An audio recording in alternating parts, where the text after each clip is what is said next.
हिमाचल प्रदेश सरकार का मॉनसून सत्र भी शुरू होने वाला है। ऐसे में मॉनसून सत्र में क्या मुद्दे रहेंगे और हिमाचल प्रदेश सरकार जिस तरह से कई विषयों पर कई तरह के दावे प्रस्तुत कर रही है, उस पर बात करने के लिए भाजपा के विधायक और पूर्व में उद्योग मंत्री रहे विक्रम ठाकुर हमारे साथ हैं। सर, बहुत बहुत स्वागत है। नमस्कार, धन्यवाद, आपका बहुत बहुत धन्यवाद। और सर, पहले तो आपसे ही सबसे पहले आपके डिपार्टमेंट जो आप संभाल चुके हैं उससे मेरा सवाल रहेगा।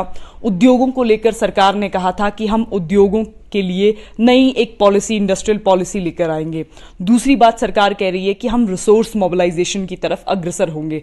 आपको क्या लग रहा है, आपकी सरकार में जो चीजें इंप्लीमेंट हुई थी, क्या अब उससे आगे बढ़ पाई है सरकार? निश्चित तौर से पिछले 9 महीने का कार्यकाल अगर आप देखेंगे तो मुझे ऐसा लगता है केवल और केवल बातें ही नजर आती हैं। कहाँ उनकी पॉलिसी है? कभी वो बोलते हैं सिंगल विंडो बंद होना चाहिए, हम कुछ नई विंडो क्रिएट करेंगे। लेकिन आप अगर पूरे 9 महीने के कार्यकाल में आप देखेंगे तो जो उद्योगपति है उसको केवल दुख मिला है, सुख नहीं मिला। आपने इलेक्ट्रिसिटी के चार्जेस बढ़ा दिए, आपका जो इंडस्ट्रियल एक इन्वायरमेंट होना चाहिए वो इंडस्ट्रियल इन्वायरमेंट नहीं मिल रहा।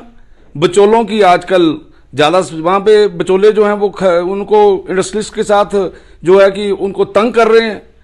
ये सारी की सारी बातों को अगर आप देखेंगे तो मुझे लगता है आज की तारीख में कुछ लोगों ने तो ये मन भी बना लिया है कि हम यहाँ से चले जाएंगे। हमारे ज़माने में आदरणीय जयराम ठाकुर जी के नेतृत्व में उस समय ब्लड ड्रग पार्क की बात हो, मेडिकल डिवाइस पार्क की बात हो, उसके ऊपर भी काम बड़ी धीमी गति से चल रहा है।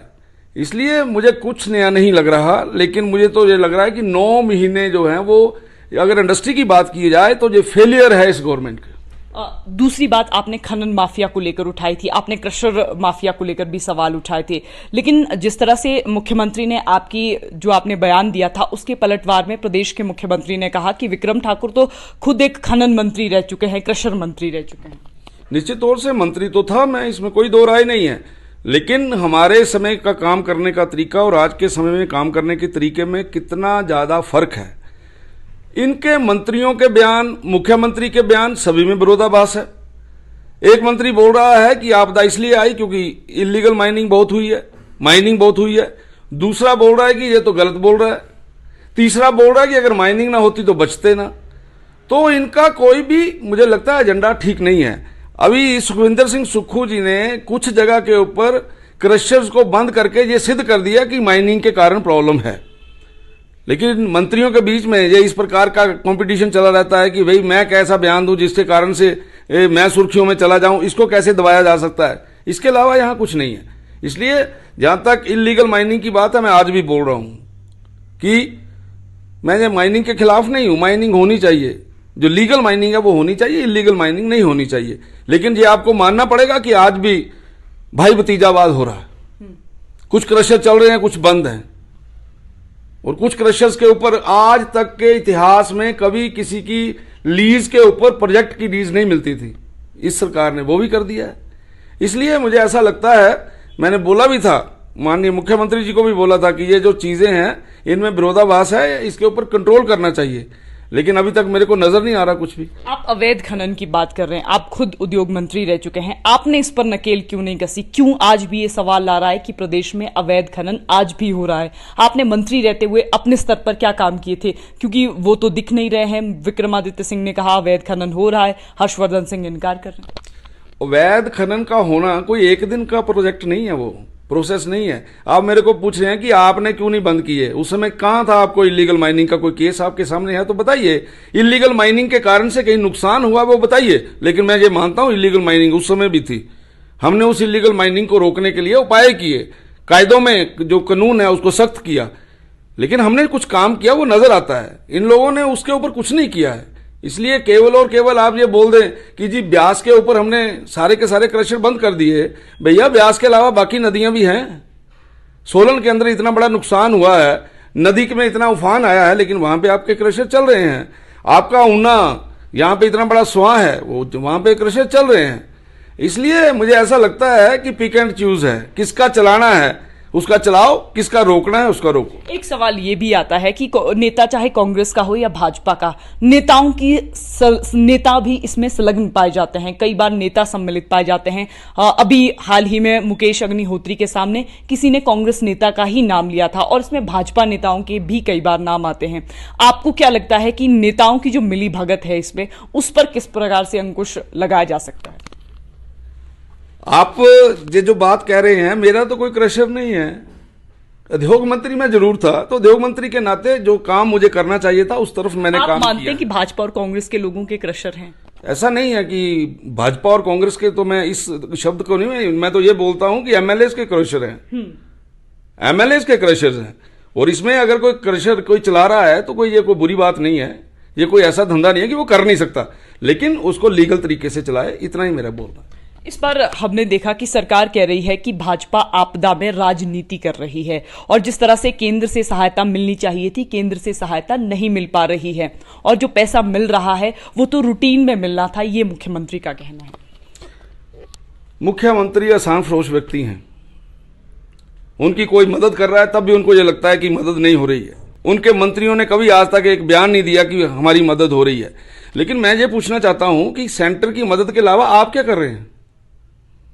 आपने कौन सा ऐसा काम किया जिससे हमें यह पता लगे कि आपदा के ऊपर आप लोगों को बड़ा सीरियसनेस है और कांग्रेस ने इस प्रकार का काम किया है?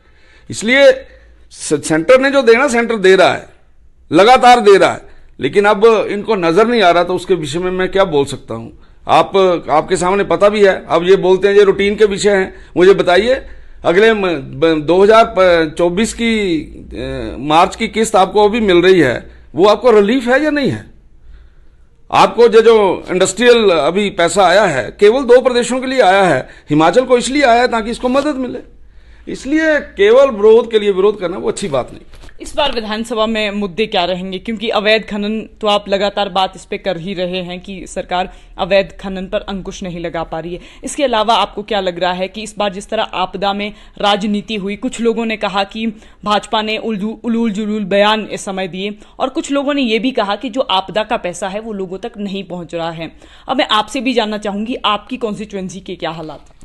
मेरे विधानसभा क्षेत्र में इतना बड़ा नुकसान नहीं हुआ, लेकिन कुछ लोगों के घरों को नुकसान हुआ है, खेतों को नुकसान हुआ है। वो हमने एमएलए फंड जो हमें मिलता है, उसके अलावा डीसी साहब से भी हमने रिक्वेस्ट की है। बहुत बड़ी बात नहीं है, लेकिन क्या ये सच नहीं है कि जहां नुकसान हुआ, जिसका ज्यादा नुकसान हुआ उसको 15,000 मिले, जिसका कम नुकसान हुआ उसको 1 लाख मिला? क्या ये बात सच्ची नहीं है कि आप लोगों ने पिक एंड चूज किया है, वहां पे राजनीतिकरण किया है? आप नाम भारतीय जनता पार्टी का ले रहे हो, काम आप ऐसे कर रहे हो। इसलिए ये सारे मुद्दे इस बार विधानसभा के अंदर रहेंगे। आपदा में क्या रोल रहा है कांग्रेस का, सुखविंदर सिंह सुक्खू जी की सरकार का क्या रोल रहा है, इसलिए ये सारी चीजें चलेंगी। अवैध खनन भी आएगा, आपके ये जो इलीगल ये जो फॉरेस्ट के अंदर हो रहा है उसकी भी बात करेंगे। लोगों को रिलीफ कैसा मिलना चाहिए वो पार्टी डिसाइड करेगी। जो डिमांड करेंगे हम विधानसभा में बताएंगे कि इनको, सरकार को इस दिशा में आगे बढ़ना चाहिए। आप तो सीधा बोलते हैं। आपसे एक और सवाल लूंगी कि भाजपा इस पूरी आपदा को, या देश के प्रधानमंत्री राष्ट्रीय आपदा घोषित क्यों नहीं करते? क्या समस्या है? भाजपा नेताओं ने अभी तक इसका खुलकर जवाब नहीं दिया। मैं पहले तो आपसे ही पूछना चाहता हूं कि उस ये जो राष्ट्रीय आपदा, आम जो कुछ कांग्रेसी लोग बोलते हैं, मुझे ये समझ नहीं आती वो क्या डिफाइन करना चाहते हैं इसमें। आपको 11,000 घर मिल रहे हैं, आपको पैसा मिल रहा है, जब भी आप मदद मांग रहे हैं आपको मदद मिल रही है। आपकी सारी केंद्र की टीमें यहां पे आके ये जो है रेस्क्यू करके लोगों को बचा रही है, हेलीकॉप्टर आप लोगों को मिल रहे हैं। तो मुझे नहीं समझ आती कि अब इसके अलावा वो क्या चाहते हैं। हम भारतीय जनता पार्टी के कार्यकर्ता, भारतीय जनता पार्टी के नेता इस आपदा के अंदर किसी भी प्रकार की राजनीति ना कर रहे हैं, ना हम बर्दाश्त करेंगे। इसलिए मुझे ऐसा लगता है इस विधानसभा के अंदर हम इन सब मुद्दों को उठाएंगे और आम व्यक्ति को कैसे लाभ मिल सकता है उसकी चिंता करेंगे। अब जो बिंदल की नई टीम बनी है, आप कुछ लोगों ने सवाल, आपके ही पार्टी के कार्यकर्ताओं ने सवाल उठाए कि उसमें जो ग्राउंड लेवल के कार्यकर्ता है उनको स्थान नहीं दिया गया है। आप तो अनुभवी भी हैं, आपको क्या लगता है कि वाकई ऐसा हुआ है? क्योंकि बार बार सवाल उठ रहे हैं कि अपने ही विधानसभा क्षेत्र से सचिव चुनने की क्या जरूरत थी, एक ही विधानसभा क्षेत्र से तीन तीन कार्यकर्ताओं को चुनने की क्या आवश्यकता थी। तो कहीं ना कहीं क्षेत्रीय संतुलन को लेकर भी सवाल उठ रहे हैं। भारतीय जनता पार्टी एक राष्ट्रीय पार्टी है, नंबर 1 की पार्टी है। इस पार्टी को कैसे चलाना है ये हम देखते हैं, हमारे लोग देखते हैं, सीनियर मोस्ट लोग देखते हैं। बिंदल जी की टीम बिल्कुल सही टीम है, स्ट्रिक्ट टीम है। अगर आप पिछले 3 महीने के कार्यकाल का उनका पूरे का पूरा डेटा लेंगे तो आप भी हैरान हो जाएंगे कि पार्टी इस प्रकार से कैसे काम करती है। कोई पदाधिकारी ऐसा नहीं है जिसका प्रवास नहीं हो रहा, हर किसी को काम में लगाया हुआ है। इसलिए मैं इस बात से, आपकी इस बात से सहमत नहीं हूं। बिंदल जी की टीम स्ट्रांग है, अच्छी है और ठीक काम कर रही है। लोकसभा चुनावों को लेकर आश्वस्त हैं? बिल्कुल। कांग्रेस की हालत बड़ी पतली होगी इस लोकसभा के चुनाव में, और आदरणीय मोदी जी आएंगे दोबारा से। आपको लगता है? बिल्कुल 100% लगता है। इंडिया के बारे में आपका क्या विचार?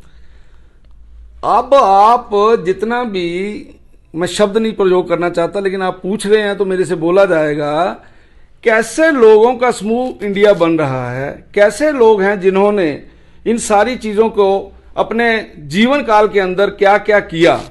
कोई चारा खा गया, कोई किसी के ऊपर कोई केस चल रहा है, कोई जमानत के ऊपर है, हर कोई भ्रष्टाचारी है। इसलिए ये जो समूह है ये केवल इसलिए इकट्ठा हुआ है कि बचना कैसे है। हमने जो पाप किए हैं उन पापों से बचने के लिए ये सारे का सारा कुनबा इकट्ठा हुआ है। लेकिन आप ये बात भी मानते होंगे कि सबको इकट्ठा इसलिए होना पड़ रहा है क्योंकि मोदी बहुत स्ट्रांग है, मोदी का कद बहुत ऊंचा है, इसलिए जितने भी ये हैं सौदागर सारे इकट्ठे हो रहे हैं। आपने एक बात कही, आपने कहा 12,000 घर मिले, जबकि अनुराग ठाकुर ने अपने ही सोशल मीडिया हैंडल से ये कहा कि 6,000 घर मिलेंगे। तो क्या भाजपा आंकड़ों को लेकर स्पष्ट नहीं है? 6 आपको जो बोला है 6,000 जो है वो रिसेंट का आंकड़ा है, ये मैं टोटल की बात की है। वो रिसेंट आंकड़ा है, वो अनुराग का भी ठीक है, अनुराग जी का भी ठीक है और मेरा भी ठीक है। हाँ, हमारे साथ पूर्व के उद्योग मंत्री विक्रम ठाकुर थे। हमने बात की कि हिमाचल प्रदेश में जिस तरह रिलीफ सरकार द्वारा चलाया जा रहा है, आपदा और राहत कार्य, और लोगों को जिस तरह अब आवास दिए जा रहे हैं, लोगों के लिए सुविधाएं सरकार दे रही है, लेकिन उन सुविधाओं में कमियां क्या है, ये जानने के लिए हमने आज विक्रम ठाकुर से बात की। तो फिलहाल संवाद भारत में अभी के लिए बस इतना ही। नमस्कार।